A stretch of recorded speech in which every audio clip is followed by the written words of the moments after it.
Hello, everybody. Welcome to the No Zone. I don't have a trailer for just the chat, so I just have to use one of the old trailers. But we're just here. We're just gonna have a random old conversation. As I said, I did one on Sunday, and then someone asked me if I would. Uh, no, someone said I should do more of them. I think it was tired this time, so I said, you know what? I'll do them on Thursdays. In the afternoon. Because Thursdays is a bit, Thursdays is a weird day, isn't it, really? But yeah, first of all, just to get it out of the way, because, I don't want to harp on it too much, but well done, England, jammy bastards. But yeah, no, all joking aside, it was a great performance. Well done. You are in the final against Spain. So I suppose something for you to look forward to. Um, and yeah. Also, in football news, Ireland have hired the international manager that actually beat Iceland, or that beat England. Yeah, and guess who his first game is against? It's against us in the Nations League. So yeah, so Ireland versus England's in September in the Nations League, and the manager that beat Gareth Southgate is actually in charge now. Whether that Gareth Southgate is in charge of the England squad, we'll find out. But look, not going to talk about football. So what I really want to do for these streams, is Sunday stream. I was talking about childhood, the different types of entertainment, the music we grew up with. Just society things in general were just a lot better. We were saying, and I think as I said, TARDIS time asked for me to do so. Must have resonated with TARDIS time with the stuff that I was talking about. So I kind of thought to myself, with all the shit that's going on in the world, maybe that's exactly what people need to hear, to remember what it's like. Maybe it'll wake people fucking up as well at the same time.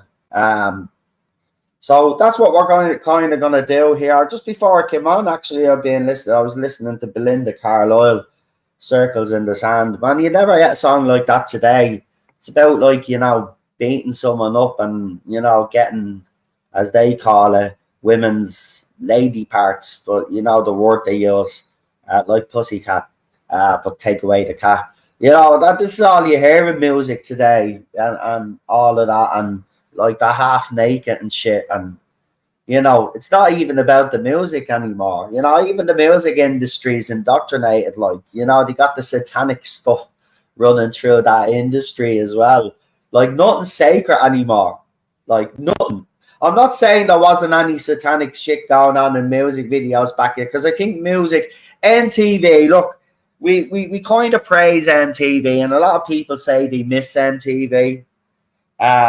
The proper MTV, where they just played music. And, I didn't mind the fact that they had one or two TV shows, but when they kind of went down that route, MTV lost what it was. But I honestly believe, though, that MTV, you hear that song, Video Killed the Radio Star, right? By the Boogles, right? That was the first song that was played on MTV Europe, I think. The Boogles Video Killed the Radio Star, right? But that song was absolutely spot on, because that's what it did. They were radio stars, right? But as soon as they start doing music videos and putting themselves on music videos, that's what the industry became then. It became about the music videos. I remember in the 80s, everybody wanted to outdo each other with their music videos. Do you know what I mean? You'd even have some of them using, animation and all in their videos, and all of this weird fucking, cartoony stuff. But it did, video killed the radio star. And the industry hasn't been the same since. And listen, I'm not going to sit here and say that there's not artists out there that can sing and are great artists, right? It's just I don't really have much interest. I mean, if the weekend comes here, I'd go and see him. I think he's a great singer and I like his music, right? I don't like it all. You know, some of it is a bit fucking mushy for my taste. But, you know, when he's getting into the proper, you know, his last couple of albums were decent. You know, Dawn FM, I actually fucking bought that album. I bleeding love that album, actually. But there's a lot of satanic stuff going on in that as well. But if you just listen to the album, like, it's a great album. He's a good singer. You know, I would say he's this generation's Michael Jackson, but obviously he's not as big as Michael Jackson. Nobody ever will be as big as Michael Jackson. But, you know, he has the voice. I would have loved to hear a collab between those two. I think that would have been amazing. I prefer older music, says Cinnamon. The England team is not that bad then, no. I mean, it's not the team, it's the manager. You know, look, bottom line is you're in the final now. You have Spain to beat. If you beat Spain, then you deserve to win. But, you know, bottom line is you still have one more game to go. So, you know, I've already seen some England fans think they've won the bloody thing. You just haven't won it yet. Spain is going to be our toughest opposition because I like the Spanish side. They're the only team, big team in it, that have come in and actually done what we expect a big international team to do. Germany, England, Holland, you know, all of those teams have struggled through the competition. Spain hasn't. Spain has actually won impressively. So it's going to be an interesting game, but I don't want to get into the football. Aha, Take On Me was a brilliant video. Yeah, I liked I'm Blue. I bought Eiffel 65's album Europop. Listen, I was a DJ. I was doing loads of different jobs. Even when I was chefing, I was doing part-time jobs, right? I just, seriously, man, this is why I'm probably in the state that I'm in. I worked all the time. I was just a workhorse, right? But obviously it was a DJ, so I had to go out and buy all of these albums and stuff and singles and shit. So I actually bought, because what I did was a lot of DJs would just buy the singles, you know. But it's great because you get about 7 different versions of the song on the single. But the thing about it is that if they released a second or a third song, you know, you'd have to go out and buy them again. Whereas I just bought the album, and when the next song got released, which was Move Your Body, if I'm correct, after Blue, I think it was Move Your Body, and I had that song so ready to go. So it was, yeah, they were good days, man. They were good days. Yeah, just talking about empowering women. So Katy Perry is about to release a feminist song. The song has 6 writers or something, or 7 writers, right? The majority of the writers are men, right? And it's about the patriarchy, and men have wrote the song for while she's bashing men, and she's dressed like a hooker, and she's trying to empower women. Now, Katy Perry has always been a bit of a weirdo, and I've never, again, you know, she came from a Christian background, if I'm correct, and she's completely. This is what happens with girls like that or blokes like that go into the industry. They always swing the other way then, you know. And if you look at some of her music videos, there's a lot of satanic stuff in her music videos, and has been for years. But she's bringing out a new song to you know, get this feminist thing going again. But the song is written by mostly men. So I don't know how you can claim to be a feminist and to be a woman that's out there to empower women if you're going to let a load of blokes write your song for you. I mean, the true message of feminism is like women can do things for themselves, like, but you're letting men write a song, but yet you're going to be criticizing them. And I've seen clips of her music video. She wants to show her tits off because that's what it's not about the song, like, you know, it's about the music video. So she just wants to show herself off again, you know. We all see what she looks like without makeup anyway. So, you know, you're not that special, love. So, you know, leave it out. You know, you're there to sing. Either sing your fucking songs or get off the stage, man. Everybody's sick of looking at naked women. Madonna as well. You know, for a woman that of her age acting the way she is, she's an absolute disgrace. Grow old gracefully, will you? We're all going to grow old, right? It's one thing us humans don't accept is old age, is growing old, right? We're always trying to look younger or live longer and all of this, right? There may come a time where the human race can look younger and live longer, but right now we can't. So that's the way I look at it. Cinnamon says, I start making my own burgers. As you might recall, I did buy the patties from the shop, but I put it all together and cooked it. Well done. You know, you got to start. So as I said, if you're making your own burgers, you always make, see, look at, you know, I used to eat those frozen burgers all the time, and I used to make the pre-made butcher burgers all the time, right? But there's nothing better than buying your own mince in a butcher's and actually going home and making the burgers yourself, because then you can control what you throw into that burger, right? You know, some of these butchers, they put stuff in it, you know, and you don't know what they're putting in it most of the time. A lot of them will just put salt and pepper in, but some of them put some, you know, they might put some adjective in it to bind it all together and all of that shit. And I'm not for that. Always make your own burgers. Listen, some people add egg and all of this and a bit of breadcrumb. I don't even do that. If you want a 100% beef burger, get your beef patty, right, and the size that you want, right.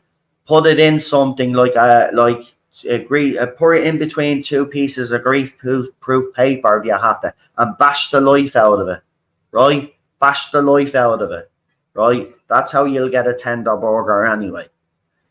Lee Anthony Davis is in the chat. We got Tim in the chat. Cinnamon Lindsay is in the chat as well. Welcome all. I just want to make sure I haven't forgotten anybody. No, I haven't. Right. I use the George Foreman grill as well. Yeah, I used to swear by them. But you see, the thing about a George Foreman is this, right? See, I get that he wants to reduce the fat out of a burger, but that's what makes the burger. So when you use a George Foreman, what you're literally actually doing is you're actually taking the goodness away from the burger. When it drips into you're actually taking the goodness away from the burger. So your burger will never come out 100% moist. It'll always be, because the worst thing about a George Foreman as well is it takes out all of the liquid, so you're left with a really tough burger or a dry burger. Then you have to overcompensate with your sauces and all of this.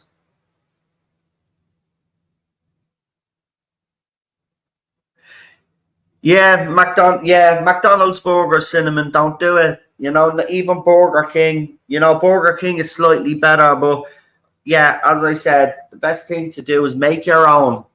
You know, even chicken. Listen, even chicken burgers. You know, the real fat. You know, get a breast of chicken. There's easy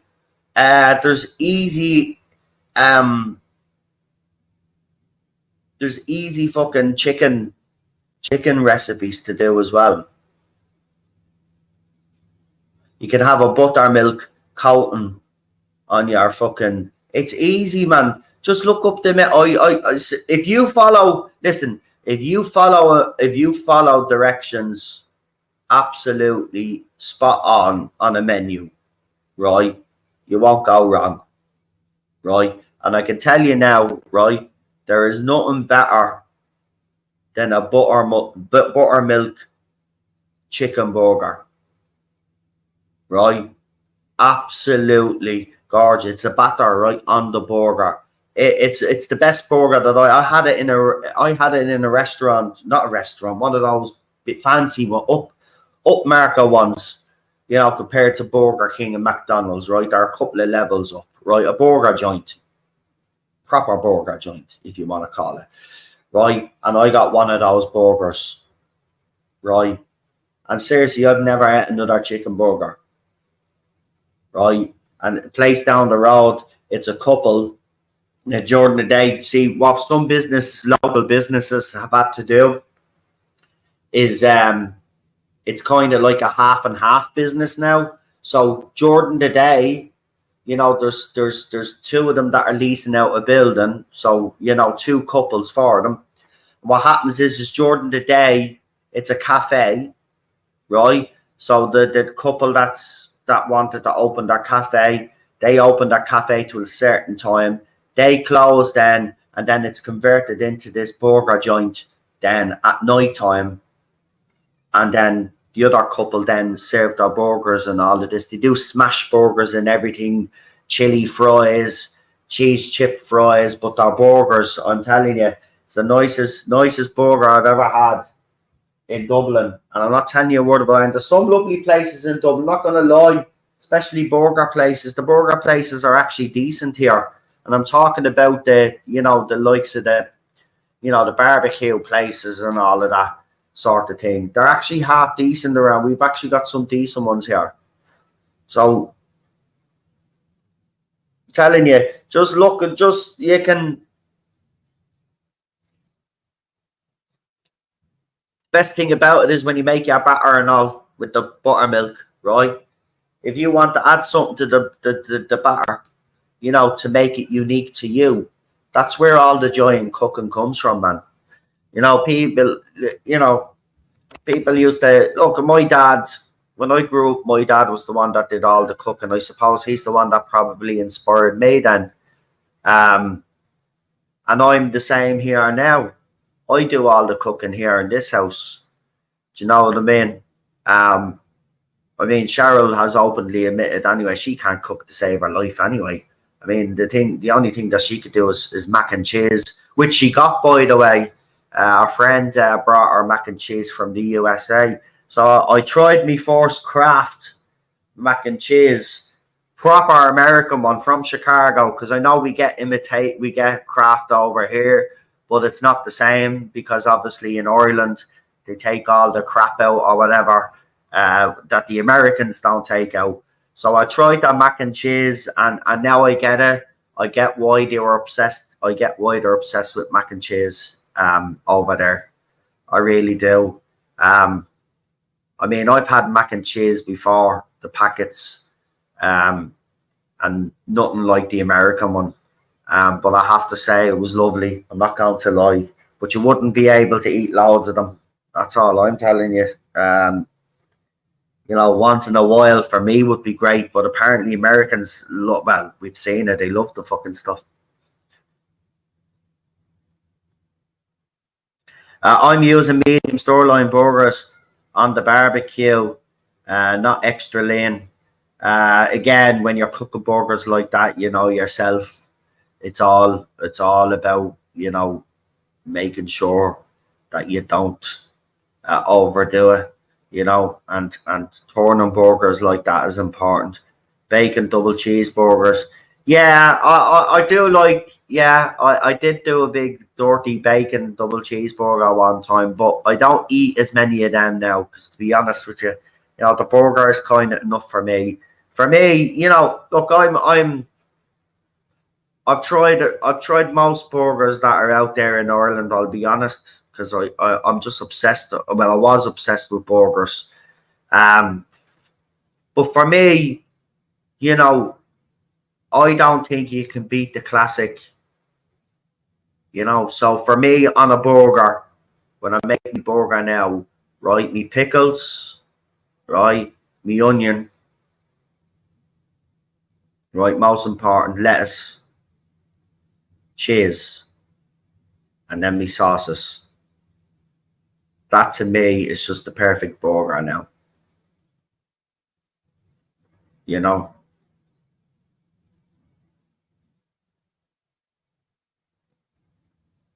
But again, buying your own mince, it's a lot cheaper than buying pre-made burgers or frozen burgers. Yeah, totally agree at making your own food and keeping away from junk food. My burgers are made mincemeat from the butchers. I then shave them, add salt, and cook them in olive oil on both sides. That's it. Make your own burgers. It's because look, you don't know what they're putting in half of the shit now. Remember, we had that horse meat scandal a few years back. So you're better off trying. And I do as much. It's easier nowadays, but it's a lot easy to trace where your meat has come from nowadays. And if you go to a really good butcher's and if you ask him where the meat comes from, if he doesn't know, well then leave that butcher's. A butcher should actually know, and most of them do know where it's come from. They'll be able to tell you anyway, and then they give you information. This is where you can check to track them and all of this. The supermarkets have it on their packaging, but I don't trust the supermarkets.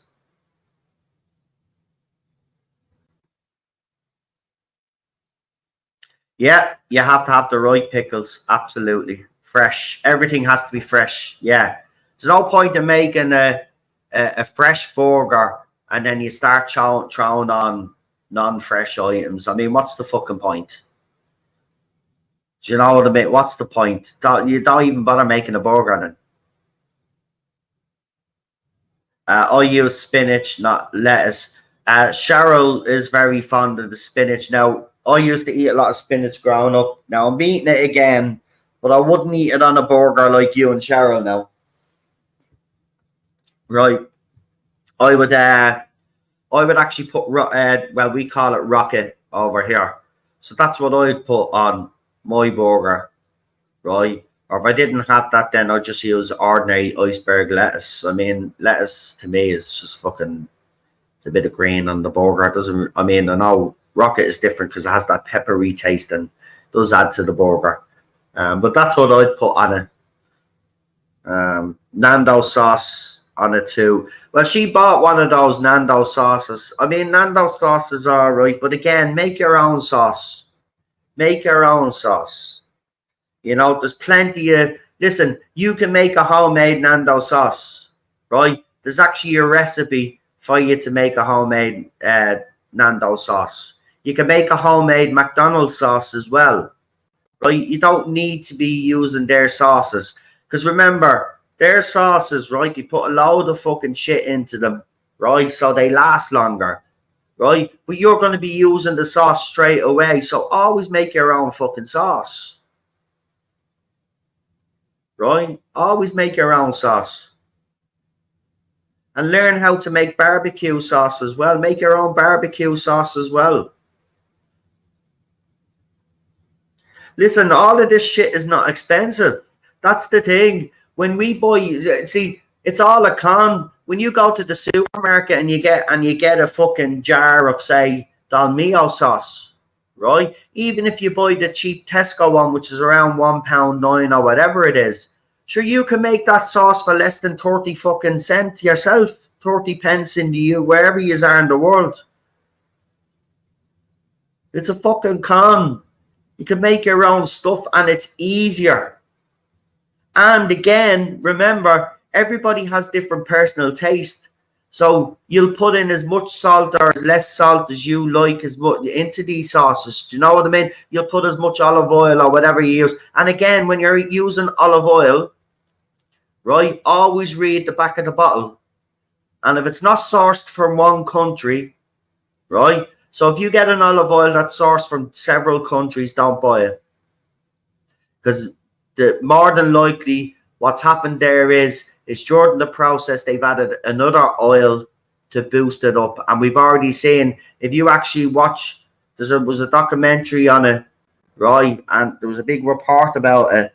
There was a lot of fucking fake olive oil being sold all over Europe and in America. It was a big thing. It was. Did actually Interpol and all got involved, right? And of course, the fucking Italian government, because you know olive oil is big there, and in Mexico as well. But the governments were fucking wanted to crack down on it. So get your olive oil when you get buying olive oil.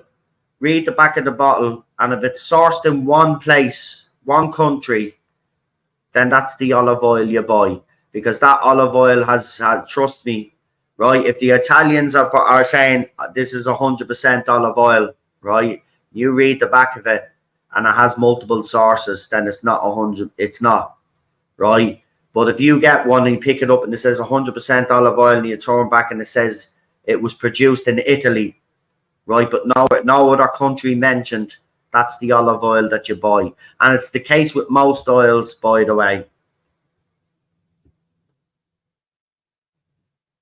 We don't talk about politics on this channel, Forbidden Rune. This is just a light-hearted conversation. This is me. This is the channel that I've had for 7 years. We don't do politics on here, but we do talk about random stuff, music, entertainment industry. You know, sometimes don't. You don't have to say my bad. It's grand. It's grand. I just don't want, because you know yourself. You need a kind of a break from it. So this channel kind of gives me a break from it. But we were just talking about all the stuff that we grew up with and stuff like that. And, you know, if you have any memories of good times, you're more than welcome to leave a comment in and I'll read it out. That's what we're kind of talking about here. Right now we're talking about food and making your own burgers and stuff like that. And because, you know, nowadays you don't know what you're putting in your body. You know, nothing is safe. Nothing is safe. So yeah, if there's any things that you remember from your childhood, things that are not around today that you're sad about, even because we were talking about that on Sunday as well. I was talking about growing up, you know, we had the summer projects and, you know, we'd go away as well for a couple of weeks, you know, to different places. Someone brought up Sunshine House.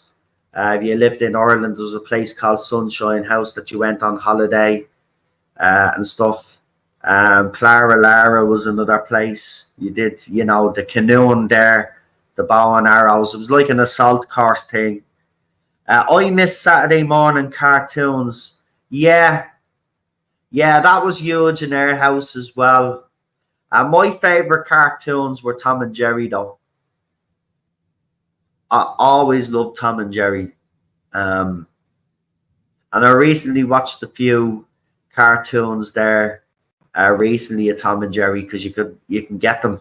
And I'm talking about the original, the ones that we grew up with. Obviously, they've done it since then. Won't bother with them. But the classics, my God, I forgot how good they actually were. But it just goes to show why we loved them as a kid. But I have to say, after watching it, because I'm an adult now, but I have to say, can we all just admit that Jerry was a little prick?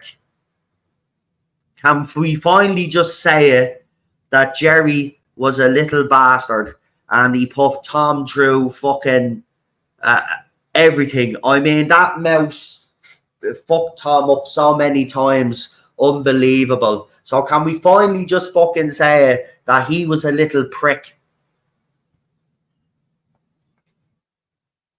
Fucking little wanker. The situations he got him into.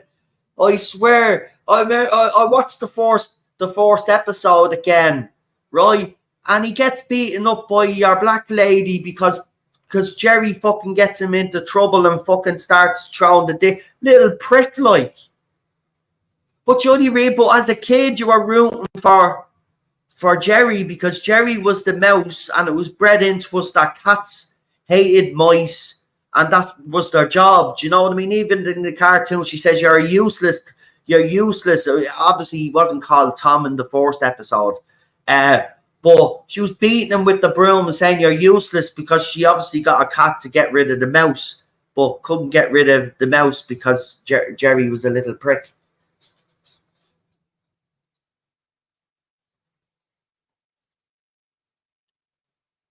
Even looking at Bugs Bunny, I love Bugs Bunny though, but he was a little prick as well. It was like all of these fucking characters that we loved, when you go back and look at them as an adult, you realise that they are little pricks.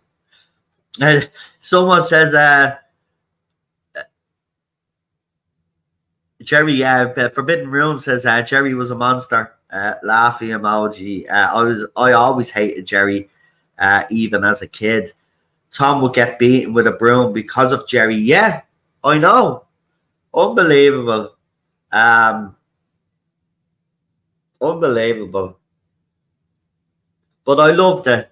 But I did love the Pink Panther as well. I loved that show. I used to love the theme tune as well. Pink Panther, Pink. That's a great deadly bleeding show. I mean, we grew up some quality. I don't know what they watch today, but I have seen stuff on social media, and I actually pity kids. But I would have to say, let's be honest, lads and ladies in the chat. If the kids watched what we watched back then, they'd probably be traumatized today because they're so weak. Do you know what I mean? Like Tom and Jerry. I mean, I wouldn't be surprised if Tom and Jerry had one of these. What do they put on the disclaimers, right? For kids. Oh, this might have a spot of violence and blah blah blah blah blah. None of that shit came up on our screen when we were watching cartoons, right? And it did us no harm.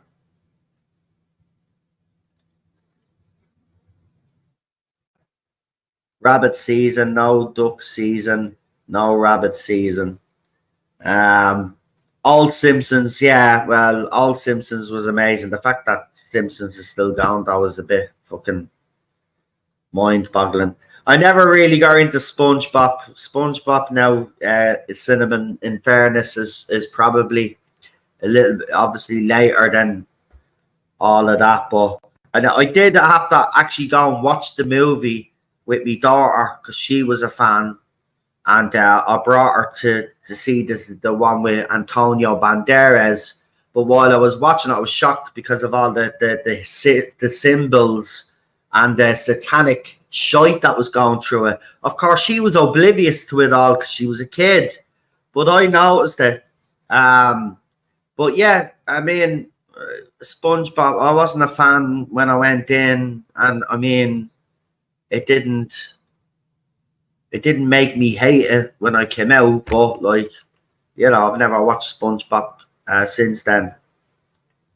I tell you what I did used to watch.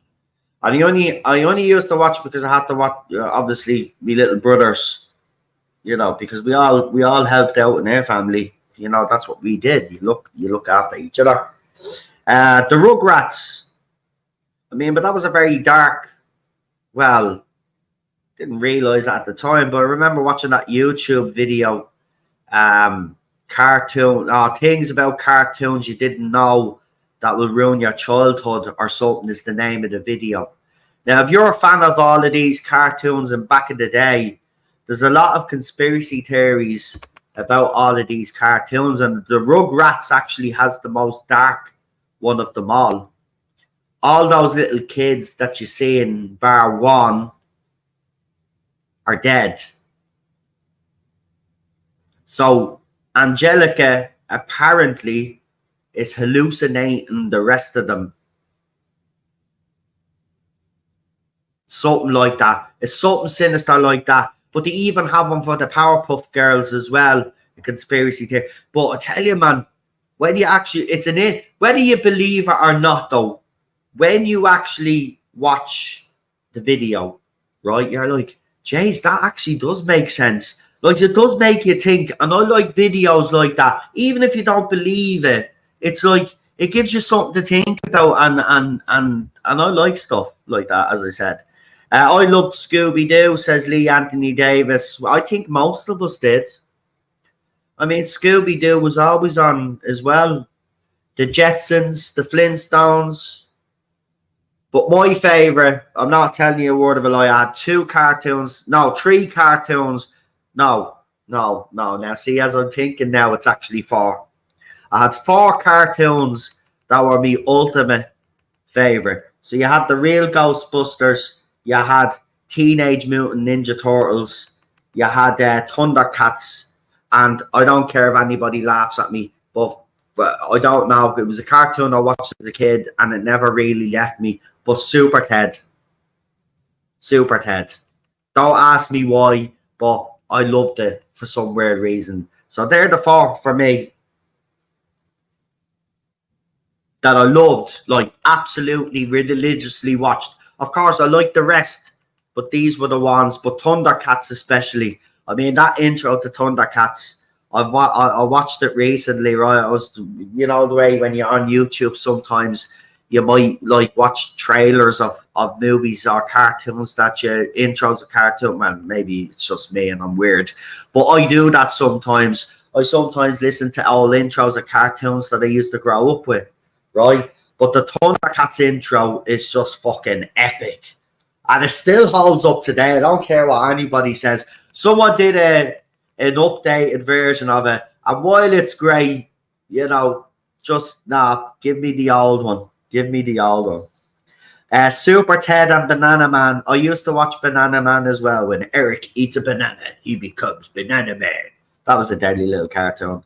What was it? It was like 5 minute an episode. It wasn't even that long. That's what I loved about cartoons back in the day as well. They weren't like 20, 30, 40 fucking minute cartoons like some of them are today. Some of the fan theories are dark as feck for these cartoons. The Scottish Stavros and friends wrestle with pop culture. They are. I love sitcoms too. I remember before going to school on early morning, eating my porridge, watching Everyone Loves Raymond. That was big with me younger brothers.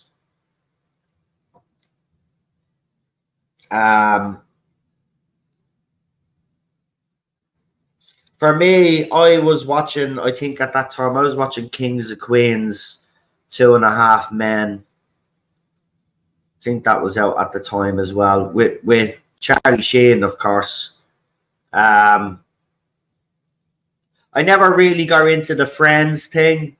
Now, don't get me wrong. I mean, I have watched Friends, but I've watched it on repeat, but I have never watched the episodes in order. It's just when it comes on, if there's something I like, I'll watch it. Do you know what I mean? But I've never actually sat down and watched the whole seasons all the way through. But I never got it with that show, really. Anyway, I mean, yeah, okay, it was an interesting concept. A lot of people living together in a flat and all of that, and I can get why it was huge because a lot of people connected with the characters. I get that, but I mean, the over the top reaction to some of it just fucking blew me away. I mean, but then in saying that, then when Lost came along, I suppose that was my friends because I absolutely lost my shit for that show. And then Game of Thrones, of course. You see, all of this was designed to distract us from all the shit that's happening today. I wish we had paid a little bit more attention to what was going on. We got YW2324 in the chat. I remember the kids' shows or cartoons. I used to watch them when I was younger. There are some I really enjoyed. I was never a big Friends guy either, says Tim. No, neither was I.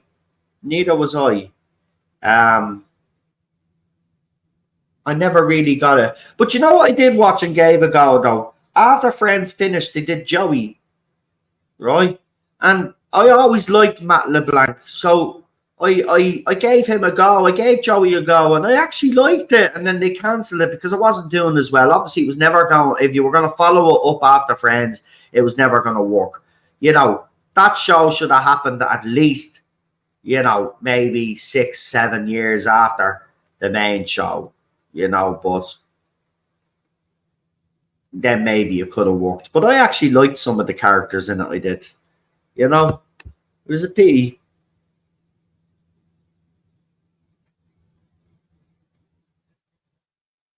Don't laugh. I used to like watch Trumpton, Campbellweek, Green, and Jiggly. I don't think I've heard of any of them. Don't remember seeing any of them in Ireland. Um, has anybody else heard of those shows? That'd be, I don't know what they are, but see again, we had a show over here called Bosco. You wouldn't have the first clue about that.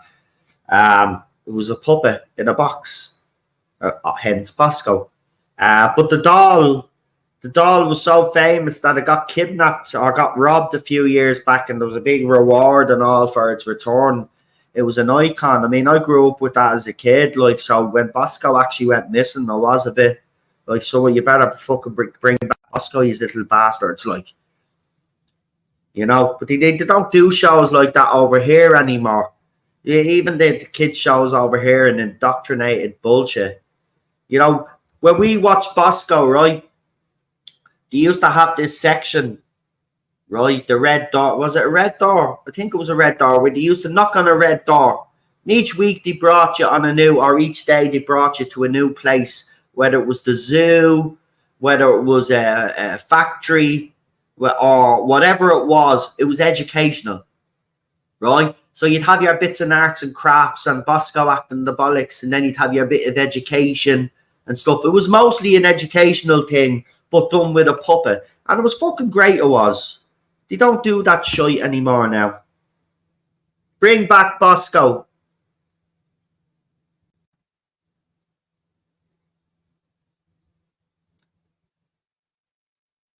Then I'd moan when Frasier came on. I actually liked Frasier. I liked Becker as well. Yeah. But you know what? For me, my genre of show kind of growing up, obviously is sci-fi, as you know. But I also watched a lot of crime stuff. So Cold Case, I absolutely loved that show when Cold Case came out. I loved how they did it and everything. I fancied your woman, actually. I'm not going to lie. What was her name? Lily in it or so, wherever her name was. I did fancy your woman now, I have to say. But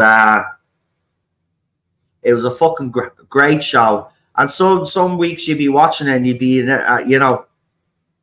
you'd be absolutely devastated because, like, it was well written.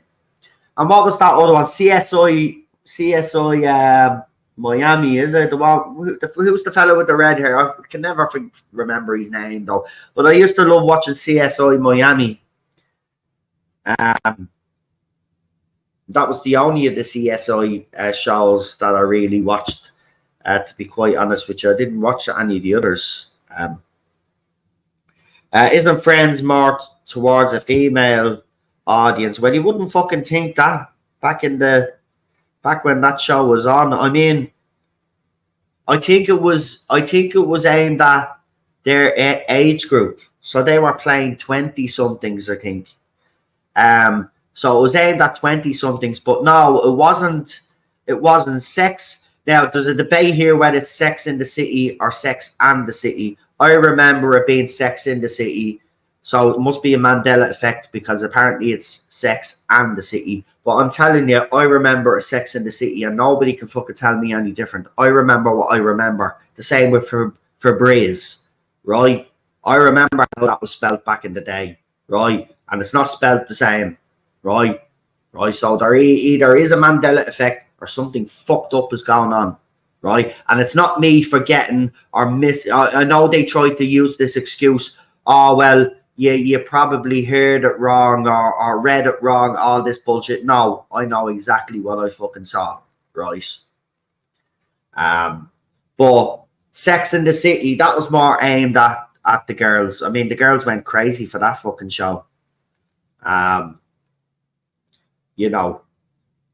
that resonated with a lot of women, even though it was about older women, coming towards their twilight years, if you want to call it that, in New York. It resonated with a lot of people. Now that show was huge. Friends was huge. I mean, even Scrubs was huge. I used to watch Scrubs as well. Lee Anthony Davis with a 199 super chat says, here is a super chat donation to your channel. No, thank you very much, Lee. Really appreciate it, pal.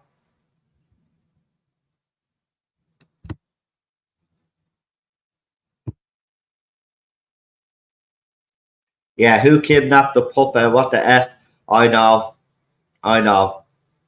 But the you know, as I said, you know, it might be stupid that there was outrage, but for my generation, that's who I grew up with. That's who, when I sat in front of the telly, that's who I saw was Bosco. And in fairness, I learned a lot from Bosco. So I'm not going to knock it. I think that's what's missing from children's TV nowadays, right? A lot of these shows are framed as educational, and parents will turn it on, they leave the room, but they don't realize what their children are being taught. Whereas when their parents put on shows like that, they knew that we were going to be taught something, right? Because there was no other agenda other than to educate. And this is what a lot of these people today don't understand. It's not about education.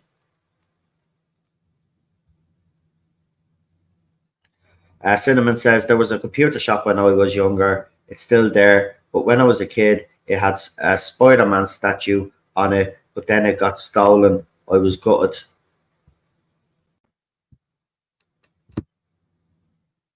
Yeah, things like that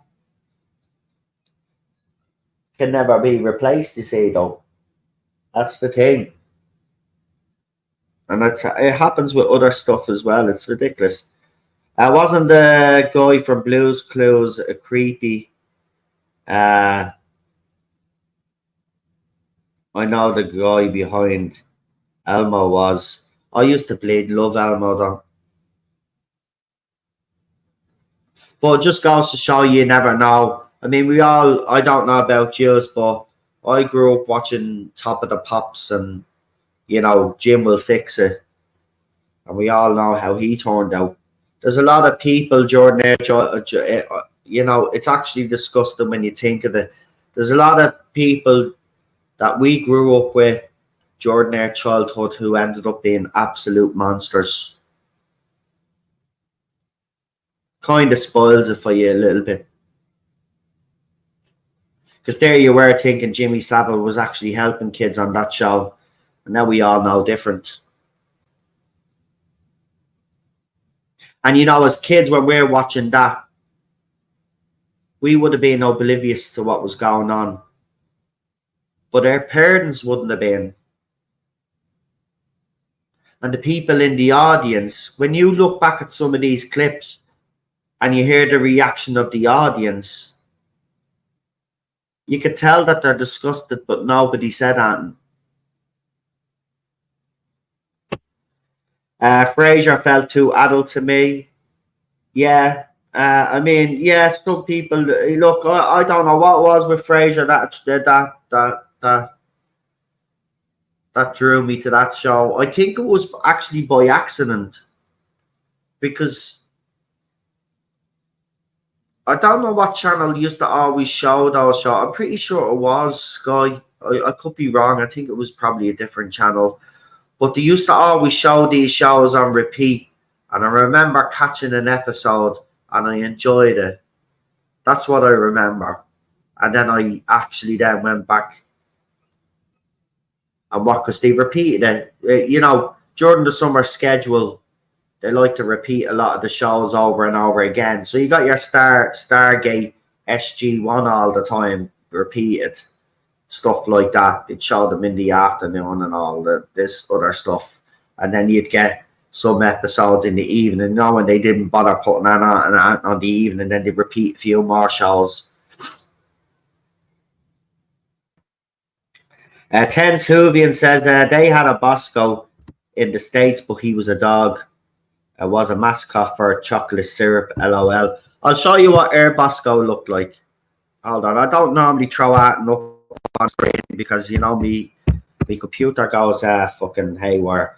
But here, so it started, this television show started the year I was born, right? And it got an 8.6 out of 10 on IMDb, right? And 85% like this TV show, right? And the first episode was the 4th of June, 1979.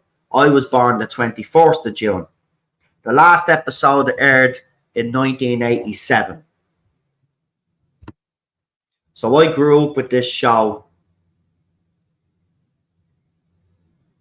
all of my childhood, right? And this is Bosco. And I'm telling you, when you see it, when you see Bosco, I don't care what you all say, right? These are gonna, even for a puppet, right? Right now, there's two versions of Bosco. There's Bosco when he had his kind of short hair, but this is Bosco now. Hold on, where is he? We'll get the proper Bosco, right? Because this is the Bosco I remember, right? They obviously, as the years went on, his puppet got a little bit of a jazz up. Never changed the design, like the same design, but the hair was a little bit longer and stuff. It didn't make a difference, but come on, can I just have the picture, please? I didn't want to get into all of this. See, this is what I'm talking about. I can't just fucking press a picture on this stupid bloody computer. Get away. Wait. And what's BBC showing Bosco for anyway? Just leave Bosco alone. Right? Probably fucking claim Bosco as well. Oh, it's going to play a video. No, there better not be music on this.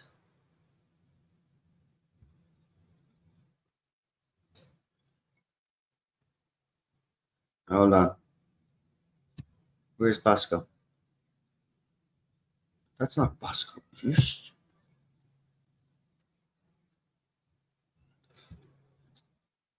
Man, it was never this hard to get up an image of fucking Bosco.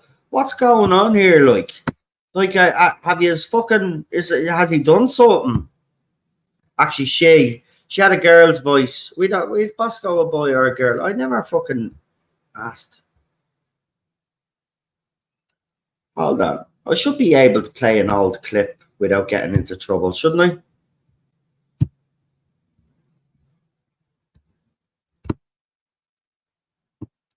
There he is. There he is in his pajamas.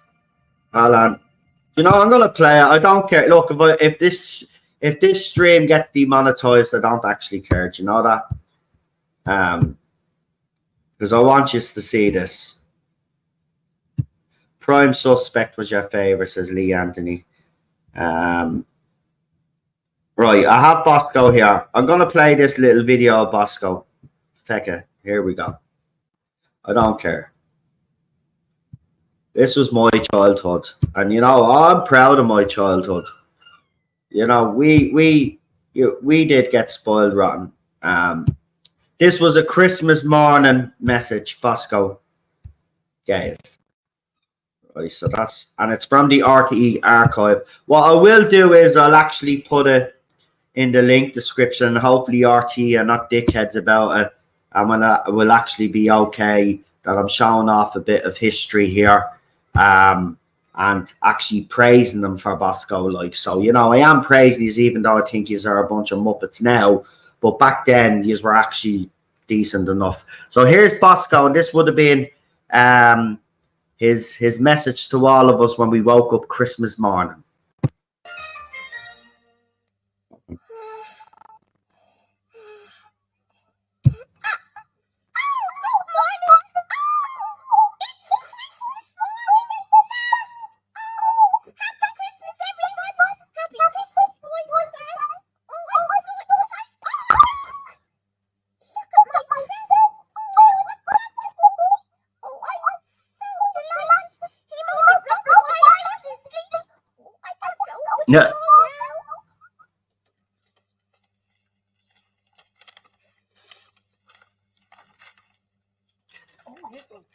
And of course the presenters. Yeah, this is for me. Hello, everybody. Hello, everybody. Happy Christmas to you. Do you know what I loved about RTE presenters back at these times? They genuinely loved their job. Do you remember he came yesterday? They genuinely loved their job. We told him what we wanted, so let's see now. Oh, well, I got the gloves that I asked for to go with my new scarf. And they're gorgeous. I really love them. Oh, look. I got that pen. Do you remember the pen I asked for? Oh, nice. to write letters and things. No, I'm very happy with that. No. So now, Oh, listen. Oh, God, nearly. Here's a present for you, Frank. Happy Christmas to you. thank you. Right, no, I don't want to be listening to you two though. I want Boss. Where's Boss? Oh, here he is. Here we go. What is it, Bosco? Santa left another present for you. Oh, And look, right in front of them there, they've got an owl, the crib there. See the crib, the baby Jesus. good. You wouldn't see that on RTE now, you wouldn't. There were more presents left from Santa for you under the Christmas tree. Aw. Isn't he? Would you like to open them? Oh, Okay, you open that one, Frank. right. I wonder what this is. Bosco, you must have been really very good to say that Santa has been so nice to you. No. Sometimes. Okay. Well, they've let me play it. Hopefully they don't actually punish me for showing this, because this is brilliant. Look at that, man. 2 spaceships, Bosco. You'll be able to have Star Wars and everything. No, look at this. We had no shame in showing our culture, showing that we were a religious country either. You want to I would be an astronaut. Look at that. Aw. Isn't that nice now?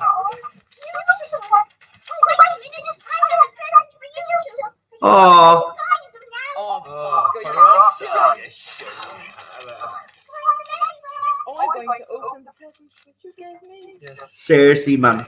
This is We are so far removed from this now, it's actually heartbreaking. thinking about Christmas.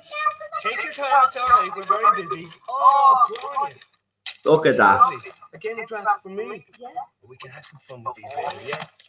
And is this the board part? I love this. Is a book of jokes.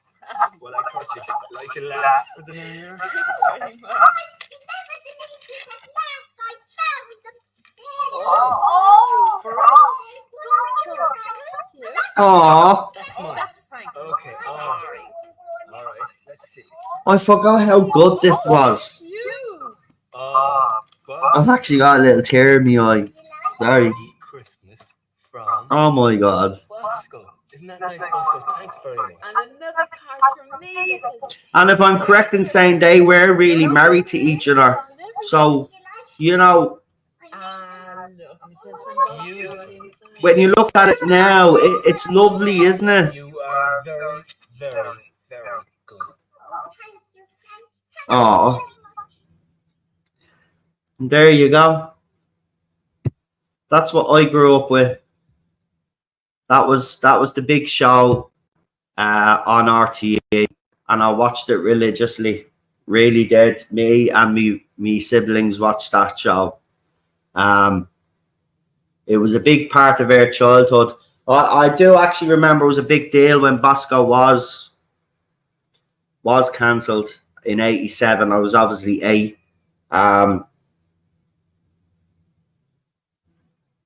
And I think since then, Bosco has come back in some shape or form. Not the same, but has come back for appearances and stuff like that. And then we found out that obviously someone kidnapped the fucking puppet. And then there was a fucking call out by the media for someone and he was returned. It was returned. But, you know, it's part of our pop culture here in Ireland. You know, so, you know, to me, you know, we grew up with wholesome programs like that. There was nothing wrong with that. And I loved it. I did. I won't hide it. You know, I think it's available now. I think the best thing about it is now, which is probably the only decent thing RTA have done, is I think they have put it on DVD. So I think you can actually get the full complete box set of Bosco. But what I would say is, especially if you're Irish, you know, and you have kids, you know, I would encourage us to go out and buy that DVD box set for your kids. It's not only educational, but it's fun as well. But it'll also, you know, you as adults there as well, it'll show you what this country was like. You know, a lot of people out there, especially the left, want to criticize our past and tell us that it was all bad. Yeah, bad stuff did happen, and we're not denying that bad stuff didn't happen. But the majority of the time, this country was good. Its people were good. And the people that were entertaining us to a certain extent, some of them were good. And they were great at their jobs. And those presenters were just as big as fucking Bosco. I remember, I think they eventually leave and 2 new presenters come in. If I'm correct, they get the 2 new presenters come in. And they're a married couple as well, I think. So it was always like, you know, you don't get wholesome shows like that anymore. But there you go. There's a little taste of Ireland for anybody that's outside Ireland. That's what we used to watch as kids. The show was brought out obviously the year I was born, and then I grew up with it. Obviously, you know, Bosco was on the telly all the time.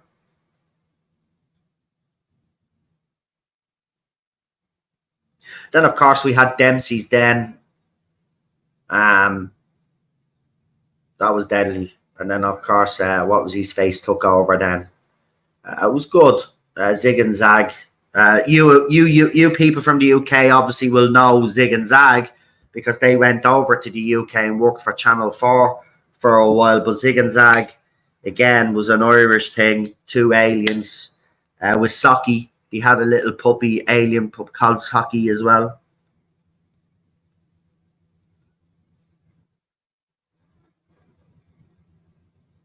It was so wholesome. Did you see the way they were reacting with each other? Like, it made you really feel. That was Christmas morning, some Christmas morning. I didn't check the date. I probably should have checked the date. But that was that Christmas message when kids got up, turned on Bosco, and there's Bosco with his mommy and daddy, and they're exchanging presents in front of the crib. I mean, there's nothing more Irish than that.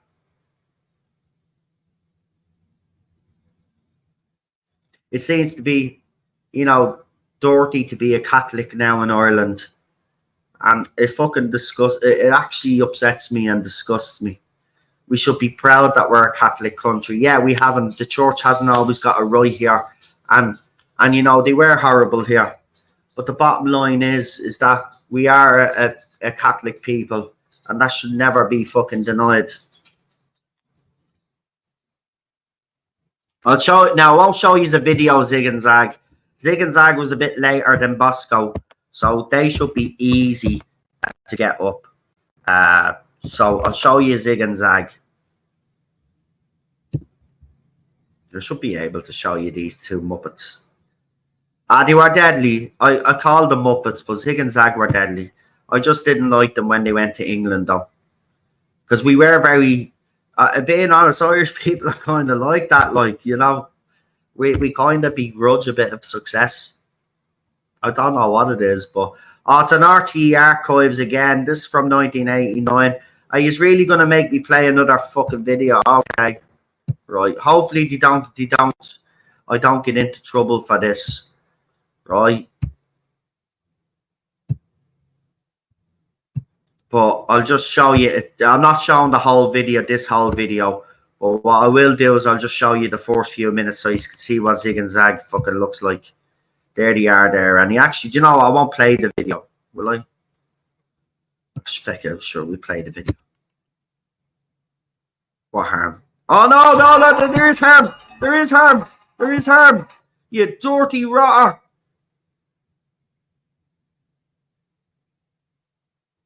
Well, I'm definitely demonetized now. Anyway, did you guys get Biker Grove? Yeah, I watched Biker Grove. I did. I watched Grange Hill as well, believe it or not.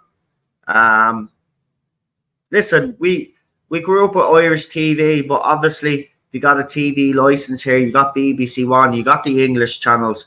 So any Irish person that says that they didn't grow up with any English TV, in my opinion, is lying, because we all did, right? We all did. Generation Game, Play Our Cards, right? You know, fucking Russ Abbott, Jeremy Beadle, fucking Matthew Kelly's, you know, what was it when he went around all the place? But then he also had that show that he did where people pretended to be artists. What was that bleeding show called again? Something stars in your eyes, stars in your eyes. You know, so Generation Game, as I said, you know, Noel Edmonds, House Party, Mr. Blobby, grew up with all of that, man. But I grew up with Irish TV as well, and a lot of Irish TV. But we watched it all. Of course we did. Of course we did.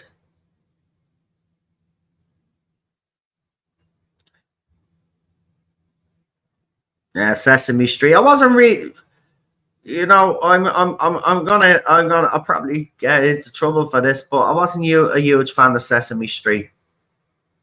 Got to be honest. Game for a laugh. So are the Scots? No, it's a trait we share. Yeah, well, you know, madness, the stuff that went on.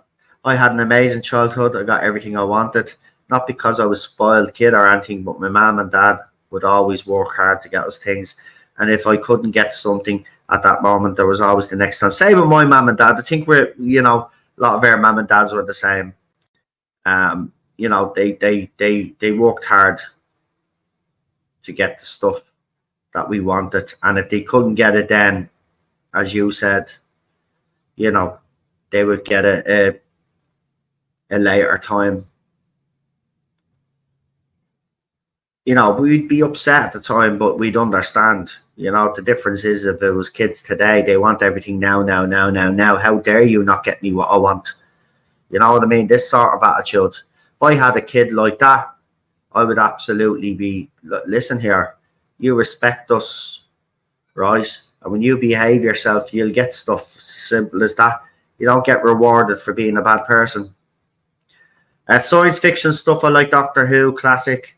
Star Trek, Blake 7, X-Files, Buck Rogers in the 25th century. I watched Buck Rogers recently. Quantum Leap, I watched that recently. The Tomorrow People, Farscape, Thunderbird, Stingray was my favourite.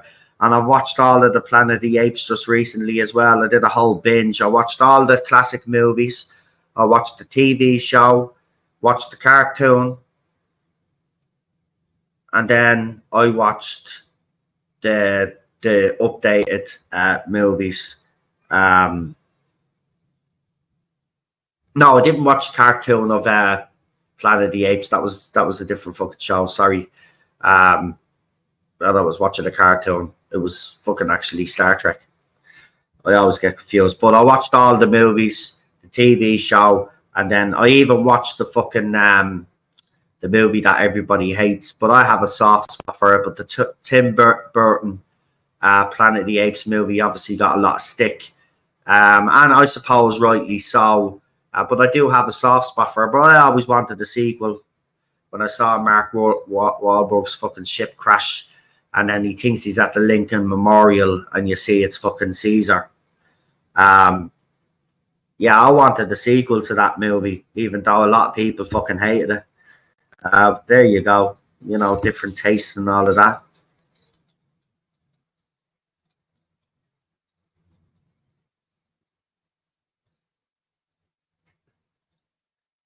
Let's see. Sorry, didn't mean to put that comment up. See, the comments that you are jumping so much that I'm trying to. Going for Gold with Henry Kelly. Yeah, I watched that. Where in the World as well we had over here as well, which was a I think everybody fucking fancied the presenter, the female presenter of Where in the World. We also had what was it? What was that bleeding show about the you know, Jerry Ryan hosted the School in the Morning, or whatever the fucking name of the show was. I can't remember now. But that was a show that was on every Sunday as well. That was a nice little wholesome show. Where kids would be interviewed on TV and all of this stuff.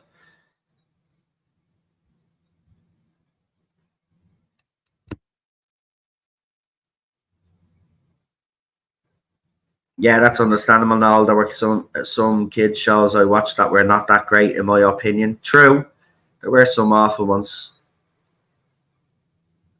Yeah, I saw a video of a kid crying over getting $50 for Christmas, acting like it was too little for a birthday present. They're just spoiled. Well, I saw a video of a father. He gets his daughter a brand new car for her 16th birthday, because in America, obviously 16, and he bought her a BMW. Now, I think any of us in this chat will love an their parents to fucking have enough money to go and buy us a fucking 4x4 top of the range BMW. But she was going mad because she wanted a Tesla or something. It was something like that. It was some different car that she wanted. And they record her. And she goes, what's this? The father goes, that's your car. That's not what I wanted. Right? And he goes to try show her, and you can tell by him, and he's heartbroken. But this is what happens. You need to tell your daughter no now. You need to set boundaries now. Say, right, you don't want the car, that's fine. I'll bring it back. You're not getting the car. See, if that was Ireland, that's the way it'd go. Right? If it was England, Scotland, Wales, that's the way it'd go.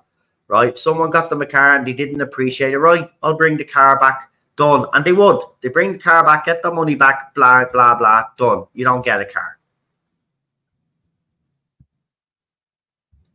Spoiled little brats today. I thought Peter Jackson's King Kong was a fantastic remake. I mean, it's not, my issue with that movie is Jack Black's character. He just fucking annoyed me in that movie.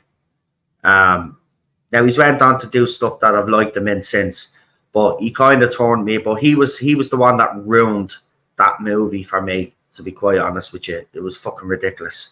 But yeah, I mean, other than all of that, it wasn't a bad movie. I'll agree with you on that. But you know, I was expecting more from Peter Jackson after Lord of the Rings.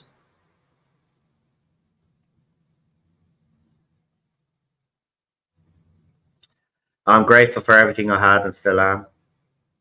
I unfollowed around 210 Trek Who Disney channels because I noticed the trend of them lying to their viewers, and messaging was the same as 2019 on a daily loop. Listen, you know, as I say to people nowadays, you know, I've said it a long time, there's a lot of people out there that are gatekeeping for these showrunners and all of this other stuff. And, you know, I think it's great that some people are starting to open their eyes and see all of this. But that has been the biggest issue. Media and these YouTubers that support these franchises, you know, they have so much power and can... Listen, I've had it here because I'm a Doctor Who fan. You know, I've had this particular channel here. They've tried to take this channel down around 4 or 5 times in the last 7 years. Like, even magazines, like media outlets have came after me. People that have been support me will tell you that. So it's madness. It's madness. It is. I mean, what people will do because you criticize something that apparently they love, but they don't because they want it to change from what it was. Do you know what I mean? That's the ironic thing about all of this shit that goes on.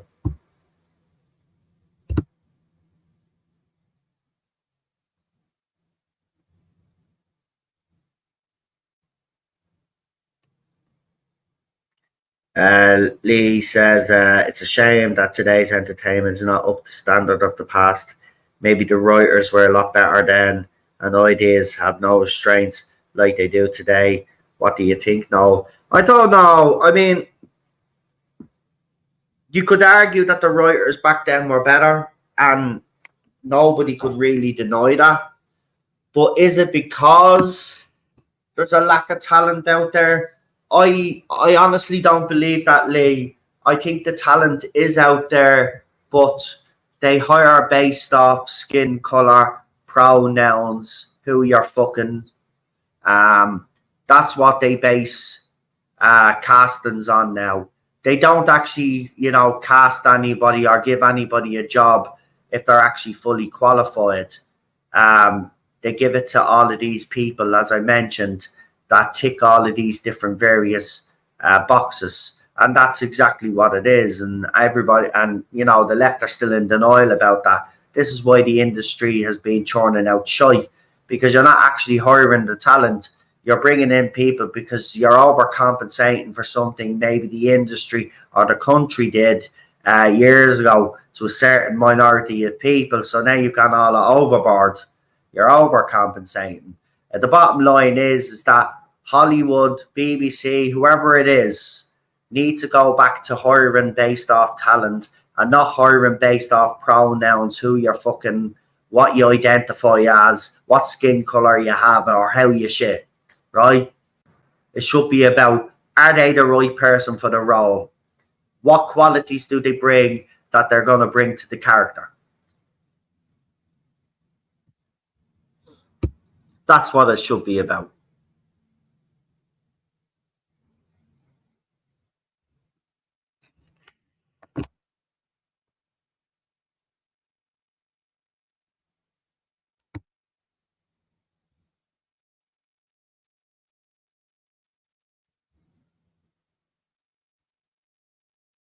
So, but they're not going to change now. They've had plenty of time. I mean, Disney, the Acolyte is an absolute failure, a bomb. They've got other stuff coming out on that platform now that are going to fail and bomb. And,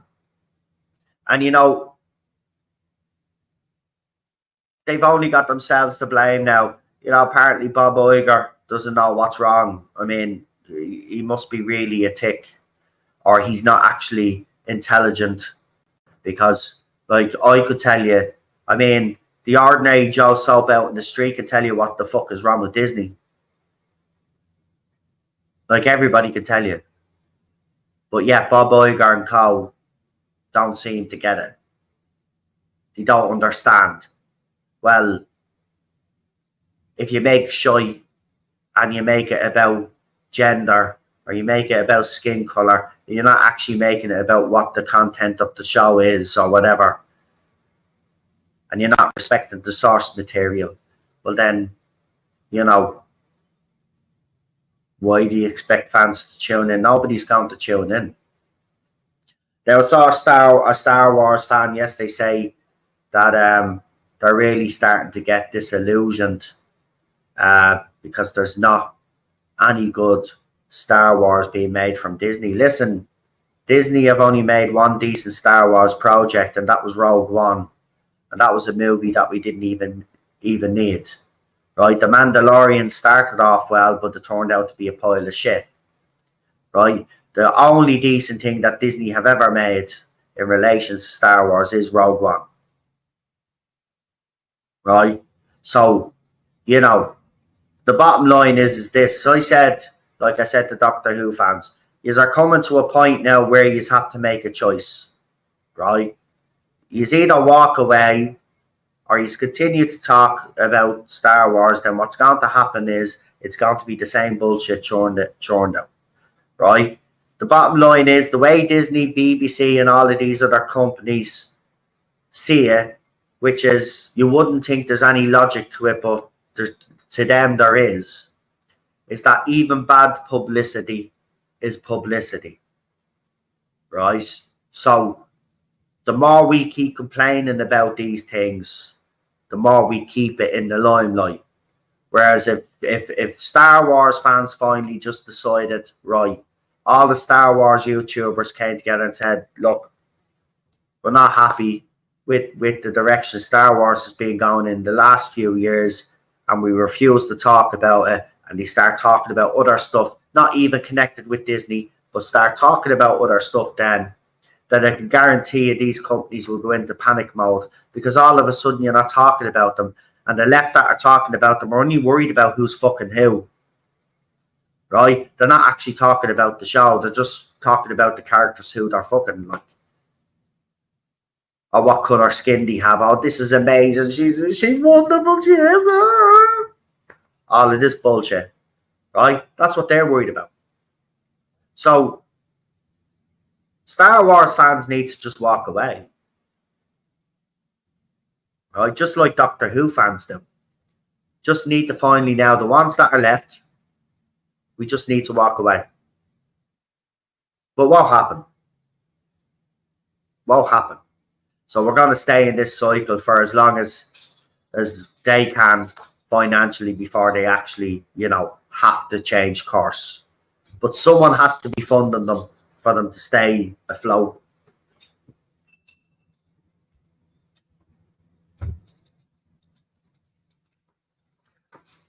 Two of the YouTubers told their audience and a panel member, you're not allowed to have an opinion on the Suicide Squad game unless you bought the $100 deluxe edition and played it.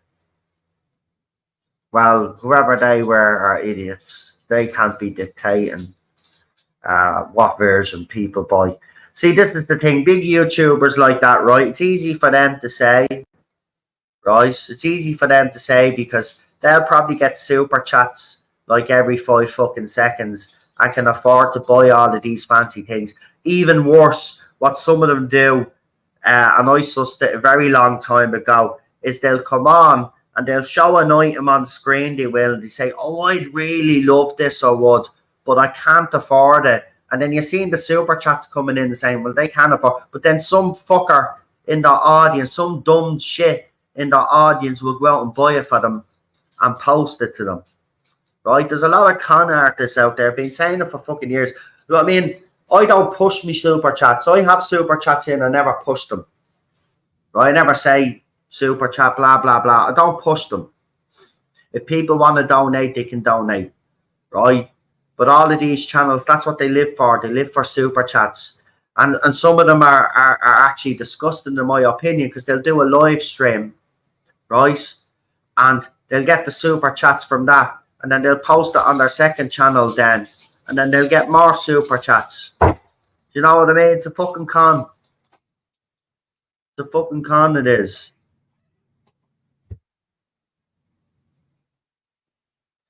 Do you think, Noel, there's any hope for shows like Doctor Who, Star Wars, for example? Is there a way forward? Is it possible to get Doctor Who away from the BBC as well as Star Wars away from Disney? No, Star Wars definitely never going anywhere unless Disney go completely bad and they have to sell off assets. But I doubt they'd sell off their biggest asset, which is Star Wars. I mean, they paid billions for that. And I don't think they'd let go Star Wars. As for BBC, I read something, I don't know if it's true, but apparently BBC's ownership of Doctor Who, I read something, could be wrong, but apparently it goes into the public domain in the next few years. Now, if I was financially in the position to buy Doctor Who, I would buy Doctor Who under their fucking noses.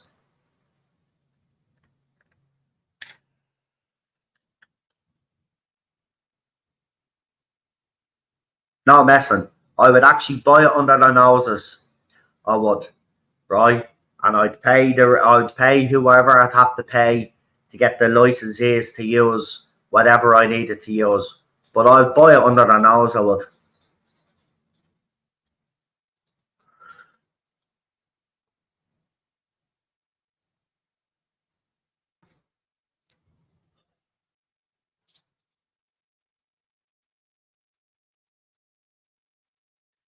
It's a pity that fans couldn't actually do that. Fans all come together or something and create a fucking production company and buy Doctor fucking Who, and then bring in people to fucking. But that'd be messy, because then you'd have people sticking their nose in saying, well, they want this to happen and that to happen. That's why you'd need one single entity maybe to buy Doctor Who.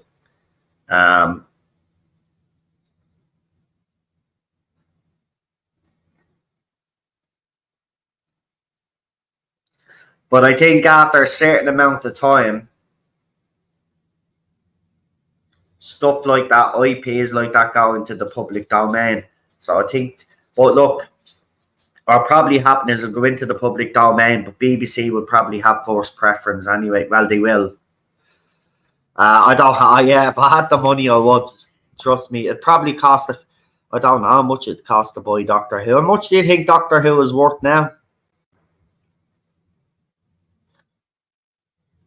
I mean, you can't, value it with the deal that Disney have done to put it on that platform, for the simple fact is it's failed.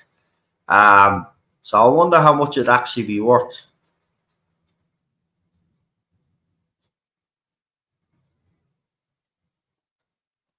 Ask Elon. I wouldn't trust Elon with fucking Doctor Who. Look what he's done to fucking X, for God's sake. Come on. I think we can all see that Elon is a bit of a fucking spoofer, right? He does do some good things, but at the same time, then he might do two things then that kind of contradict what he's doing.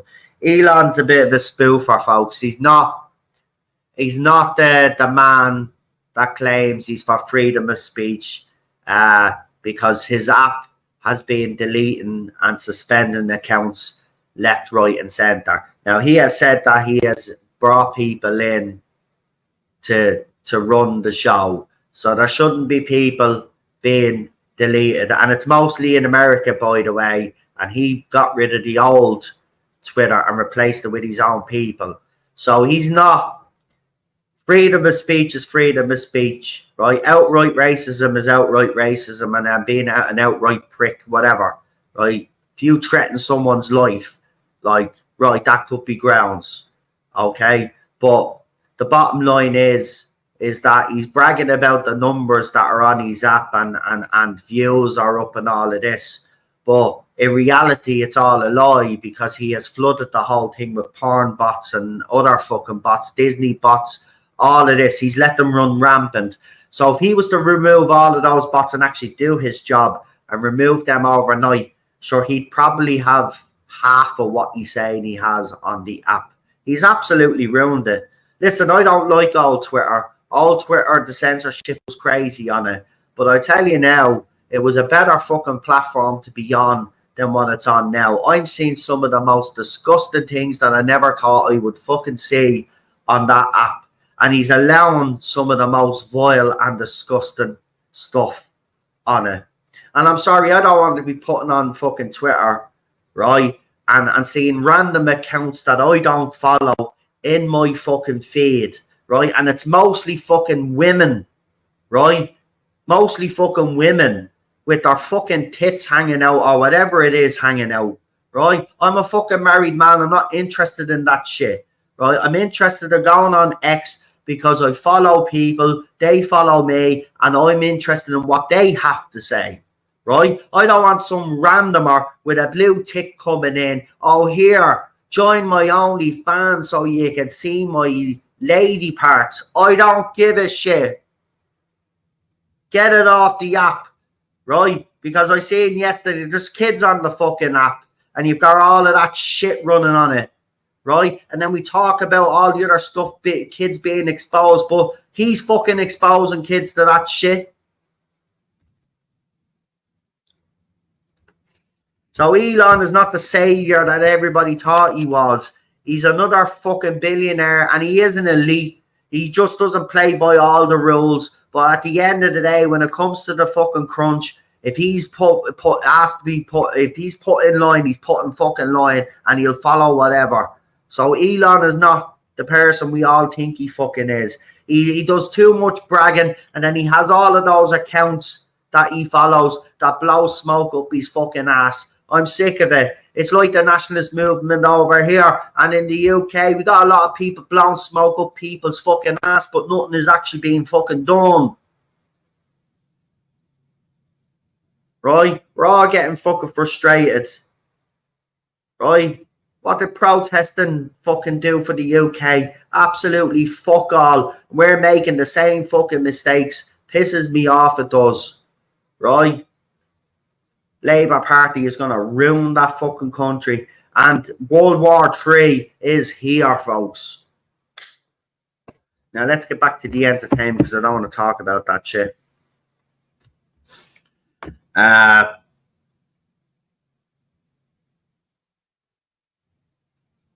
what I mean. Yeah. It's always some Ukrainian or some fucking, yeah, let's be. And do you get these ones as well? Oh, my sister saw your profile on X, and I'd like to know if you'd like to play some games. Right? I've had to fucking lock my Man United account that I hardly even fucking use. I go in and have a look, and there it is, fucking OnlyFans, and Elon is saying that users are up. Users are now up my arse. Right? Now fix your fucking app once and for all, because you know what? The bottom line is you fucking ruined it. You've actually ruined it. The old regime, yeah.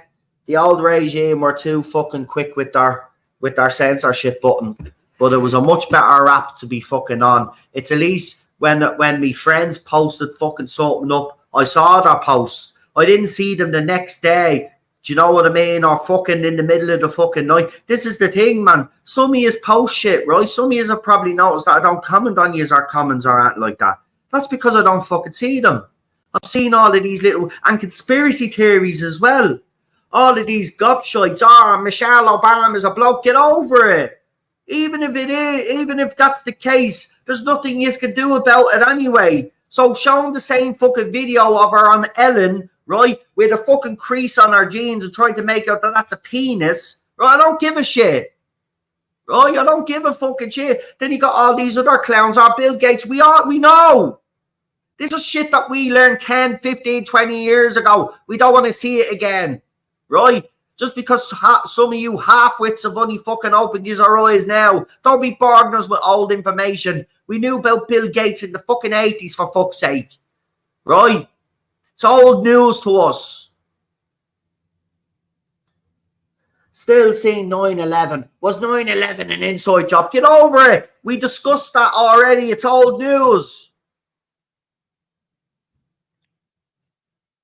Right, and then I block these fucking conspiracy. I do. I'm not going to lie. I block these conspiracy sites because they're getting on me nerves. Right, because I've heard it all. Right, I've even delved into some of these rabbit holes. Right, and the thing about it is, I just fucking block the bastards now. Right, saying and they all post the same fucking video as well. That's how I know they're all bots. Nah, you didn't start this. I just went off on one. But I just fucking, it's fucking crap it is, man. Crap. I have to physically go into people's accounts to see what they've posted. And that's creepy. You shouldn't have to do that. It should be up on your feed because that's who you follow. Not these blue check marks that aren't really fucking people. Sick of it, man. Yeah, well, I blocked that name. Right. Because she's just she's like that Tiffany Gomez. You know what? Society out there is so fucking stupid, right? That these girls act out, right? Or they say something and everybody latches onto them, right? Then these girls release merch. They're only fucking using you and distracting you. And you have all fallen for it again, right? There's going to be another one of these young ones coming out soon, right? Okay, you've got Tiffany Gomez, you've got the fucking alligator girl or catfish girl. Now you've got this fucking gobshite, right? And you'll have another gobshite that'll come along and you will fall for it again. And because they have big tits and a lovely face, you will all fucking forget, leave logic out the fucking window and then start doing your memes about these girls. Like, give it over. Grow the fuck up and get a bit of fucking fresh air. And you know what the worst thing about it is? If a bloke pulled the same fucking stunt, right, and it turned out it was a fucking stunt, there'd be uproar, right? But these girls can get away with it. Tiffany Gomez didn't face any fucking sort of consequence after she said what she did on that plane, right? And she should have been fucking locked up. But no, instead now she's a fucking social media star now and gets fucking paid fucking thousands of fucking dollars to fucking show up in places now and has her own bikini line and all of this shite. I even blocked that bitch as well. Sick of looking at her face showing up on me fucking profile. Get the fuck.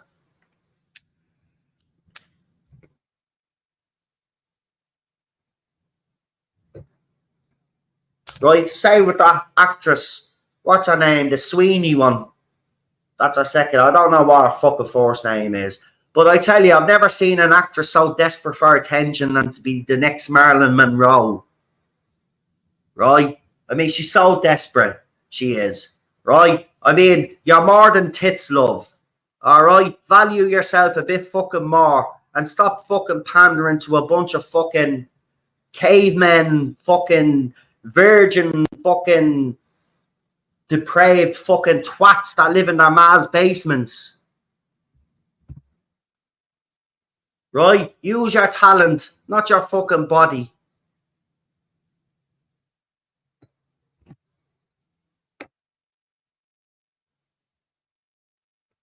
Fucking idiots.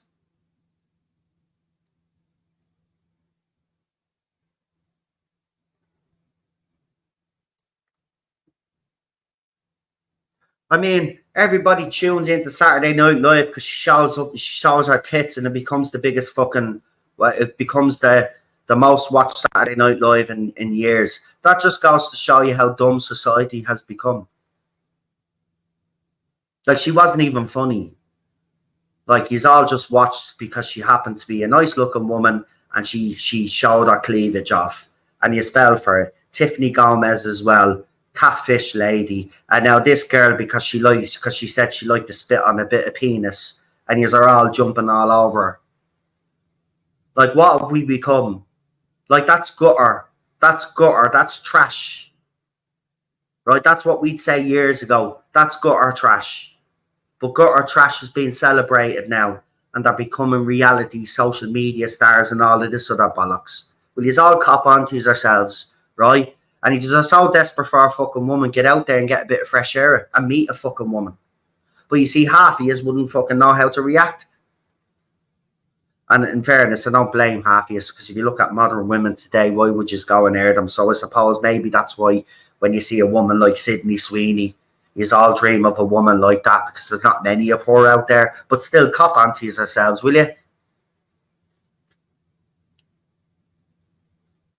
Sick of it, man. Anyway, it is still just a chat. We're just having a chat. It's society as well. It's gutter. It's gutter, man. It's gutter. I'm no prude or anything like that, right? I'm not. But there's a time and place for things, and you know what I mean? You know, and a bit of fucking self-respect goes a long fucking way. Do you know what I mean? There seems to be a lack of self-respect with all of these girls nowadays. Oh, don't talk to me about her. Cinnamon. Oh, now you've even got me going. Right. Because she's the worst one. Right. She, oh, don't even get me going with those, and then they worry, then they wonder why no bloke will touch them. Well, listen, I'm just going to give ladies advice there that are thinking of doing OnlyFans. My advice to you is value yourself a little bit more, right? Because I'm going to tell you now, give you a bit of a reality check. There is no self-respecting man that will enter a relationship with a woman like that, right? Because when you expose your body to the world, you know, no man wants to think that the woman is all over the internet. So that's why you will die lonely, childless, and alone. And I do hear some of you, because there's this whatever podcast, wherever it's called, and he brings a lot of these girls on, and they're baffled that no man will date them after they've given up their OnlyFans and all of this. And they're single. And they're actually lovely looking girls, right? They're actually lovely looking. But no bloke will touch them with a barge pole. Because you've exposed yourself all over the internet, love. And you know, another thing as well, a lot of you that come onto these shows and I hear you lack intelligence, whether you like it or not. Like women out there, there's a perception of men that we just go for looks and all of this, and we're either a bum or a booby man, whatever, right?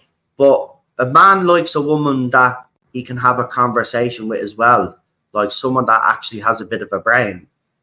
Because if you're talking to an airhead, you know, looks and beauty can only get you so far as a woman. You know what I mean? You have to be able to engage a man and keep him interested.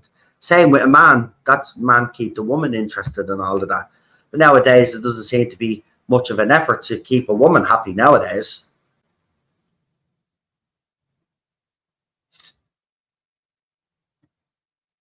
Bottom line is that, you know, again, this part of the culture, this part of our society, all of these things are designed to go away from the family unit. These girls don't realize they're part of that, because no, as I said, no self-respecting bloke will get into a relationship with an ex-OnlyFans girl. No way. No way. And I'll tell you, if there was a man out there, fair fucking play to him, because I could tell you now myself personally, I could not be able to not get out of my mind that she's all over the internet and other men have been looking at her.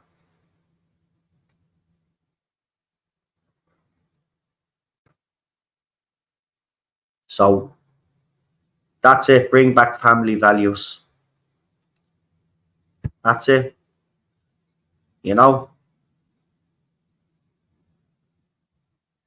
But you see, look at, you know, feminists, this is what they wanted. This is what this new wave of feminists want women to do, whatever, right? Which is fine. But there's consequences to some of the stuff that they're doing. Like and it's sad, really. It's sad, as I said, because, you know, this whole age of social media has absolutely ruined society. Nobody should be famous because they're on social media. Nobody.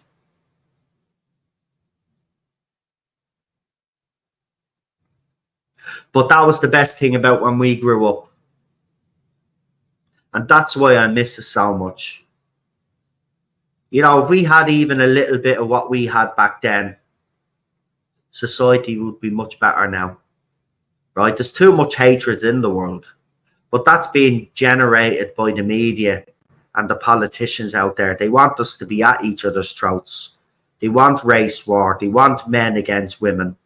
You know, that's what they want to do. Divide and conquer, because it's easy then to do what they want to do to us if we're not all on the same page and working together and being as one.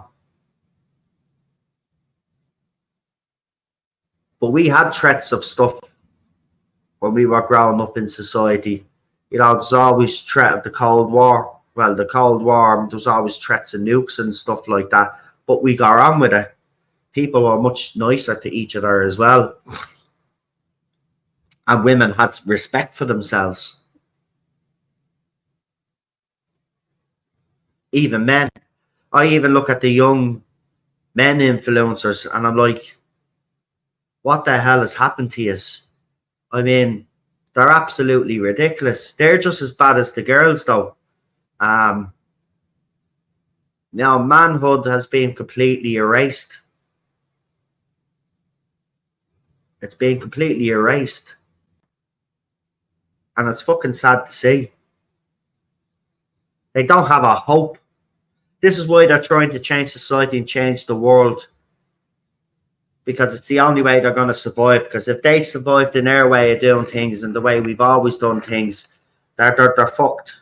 They're fucked because the adults around them have failed them.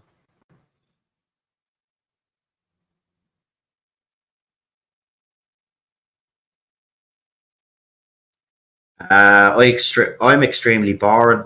I'm too frugal with money. If I don't see a point spending $1, I won't. No, fair play though. If that's the way you listen, there's nothing wrong with that. Forbidden rule, you know. At the end of the day, especially today, we don't have a lot of money, do we? So, when you do decide to spend your money, you're spending it on something that you really want. And I don't think there's anything wrong with that. I'm the same. I used to be like that because I had money and I'd spend. But you're right, it means more now because I don't have money. So when I do buy something, it means a lot more. There's nothing wrong with that.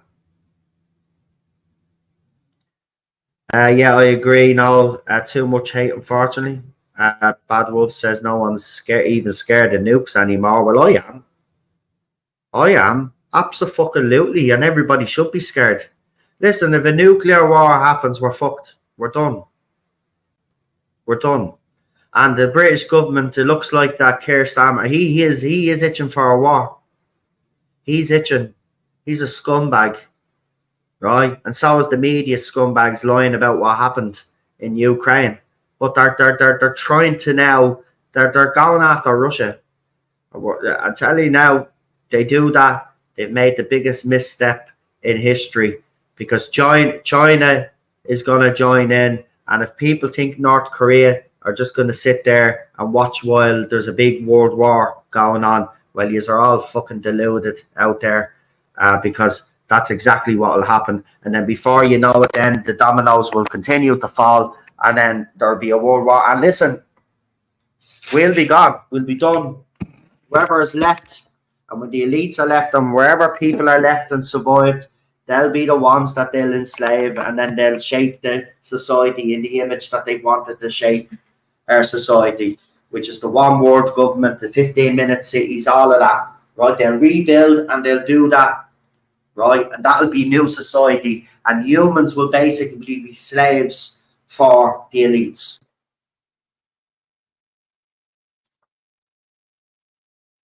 And listen,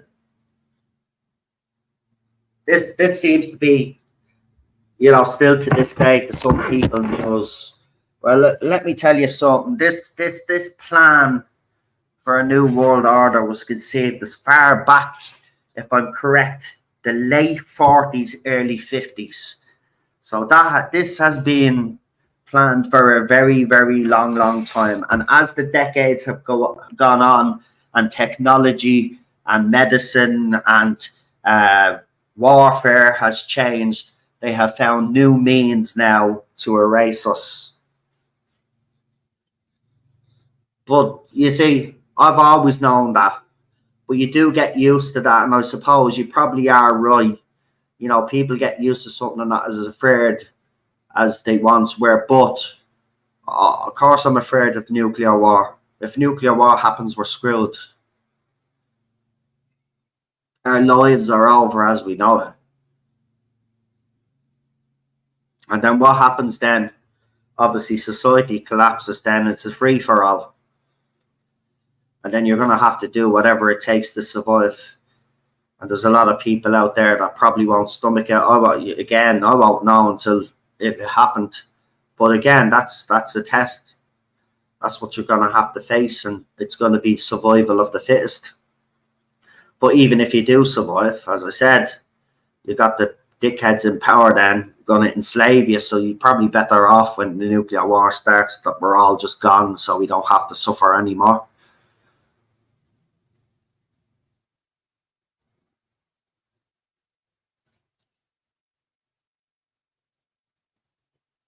But look, do you know what?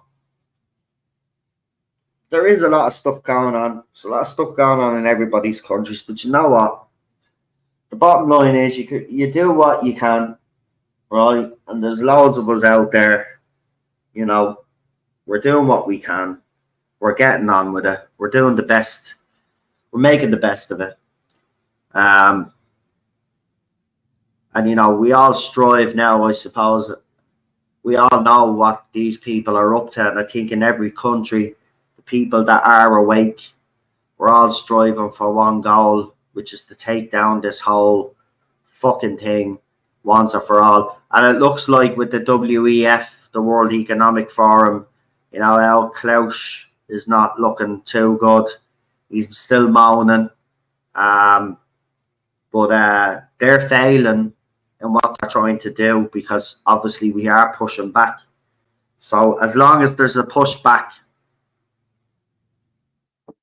we're fine. But this is why I think they're going to do us again with something, whether it's a fake pandemic or whether it's a world war. But they're going to try stop that pushback. And when their backs to are to the wall, especially with the elites, well, that's exactly what they do, is they strike. So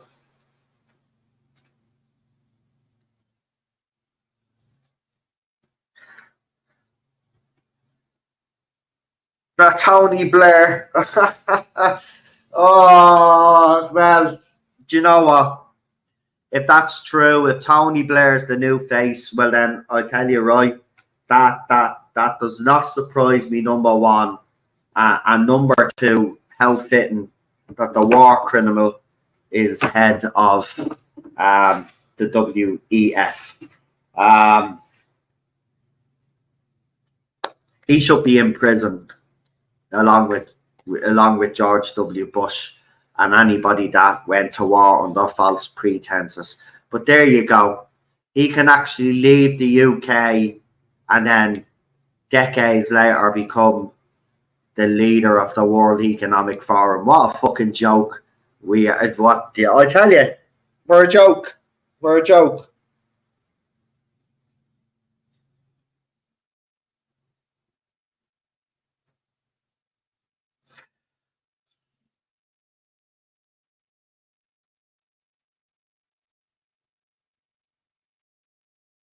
Yeah. I mean, you have to have a laugh as well, Daniel. You're right. I mean, you know, there's loads of stuff going on, but you know, you got to make, as I said, you got to make the best of it. But yeah, but mad.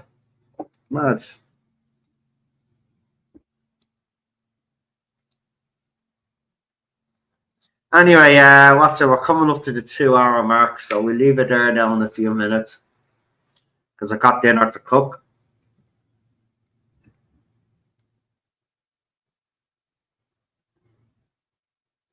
I also did me back in, so I'm just trying to make sure that I don't do that and move too quick, because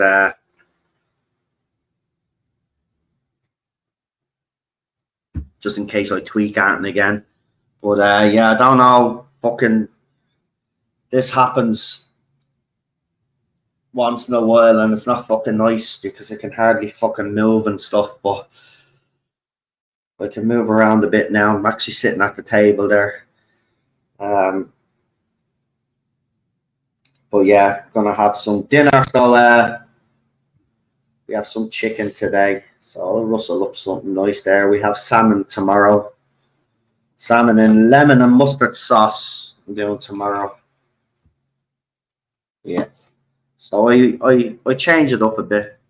No, it's not. It's because of the accident, because I was on my feet quite a lot last week and I was at that rally. I'm not supposed to be on my feet for as long as I was, but it was an important issue. And as I said, I'll fucking turn up in a wheelchair if I have to. Because, you know, I don't just talk on the internet. I get out there and actually I'm out there, you know, supporting whatever rally it is. So I try me best, but yeah, last week took a lot out of me.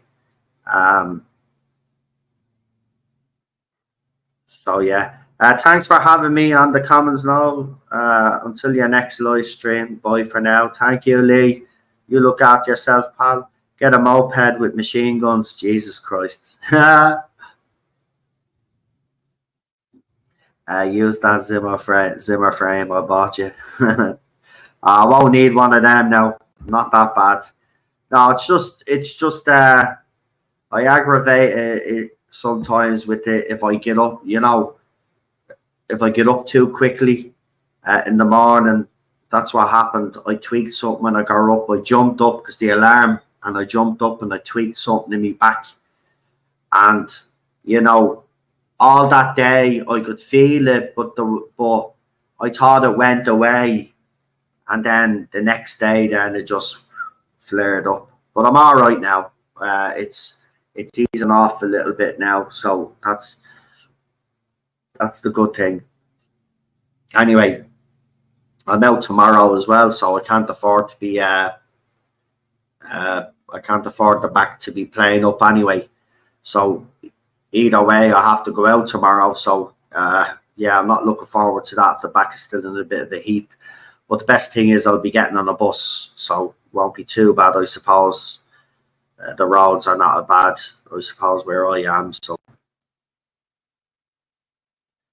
I tweaked something in my back, then my neck, but it's going away. Nothing stops you, no. Well, I try not to let out. Look, sometimes you have to fucking just admit that your body needs a rest. So that's what I just have to look after myself. Like, I'm eating healthy and all of that other stuff, but I still have to be looking after myself. I can't be overdoing it. But I feel so passionate about what we're doing. I have to be out there. So my health is, people will give out to me for saying this, but like, health is the least of me problems right now. But there you go. But look, we'll leave it there for now. I hope you have enjoyed it. Obviously, we do like to talk about a range of things on here. Just a random chat. So, I know it got a little bit doom and gloom near the end there, but we cover a range of things here on this stream. So I'll be back next Thursday for this one, where we'll just have a chat. So now, actually, yeah, here's the thing now. Now that you know what we kind of do here, so next week, next Thursday, when we do this particular stream, come into the chat, and there's any childhood memories that you want to share, favorite TV shows, you want to talk about anything that was happening back in the day that, would never happen today, stuff like that, that sort of way, just something different to Doctor Who and all of that other nonsense.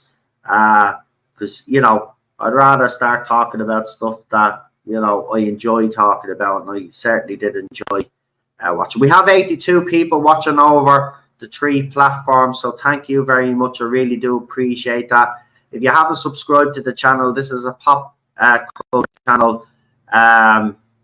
We talk about, we were talking about Doctor Who, but we'll be talking about other stuff. We will be reviewing Axel F and other movies like that as well, TV shows. And we will be talking about stuff like this, our childhoods and things that, because, whether we like to admit it or not, music and TV did shape, our societies in some ways, and did shape some of us in some ways. So, entertainment industry and that whole thing wasn't always bad. There was a time, I definitely believe I lived through the golden age of TV and movies. And I think a lot of people of our generation, and even the generation before and after, can say that they lived in the golden age, because I think for a few decades at least, TV and movies were actually, there was a lot of different choices out there, and a lot of the shows were good. They were top of whatever charts that they were on, doing very well. So there's lots there. So yeah, think about it.